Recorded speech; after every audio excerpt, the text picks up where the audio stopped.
బహుళజాతి సంస్థలు ఖర్చు పెట్టే పెట్టుబడిని ఏ పెట్టుబడులు అంటారు? విదేశీ పెట్టుబడులు అంటారు. బహుళజాతి కంపెనీలు ఆయా దేశాల స్థానిక కంపెనీలు కలిసి ఉత్పత్తిని చేపడితే వాటిని జాయింట్ వెంచర్లు అంటారు.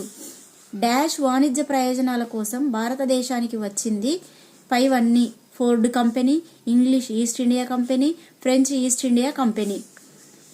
నుండి దీర్ఘకాల ప్రభావం చూపించేలా భారతదేశ విధానాలలో మార్పులు చేశారు.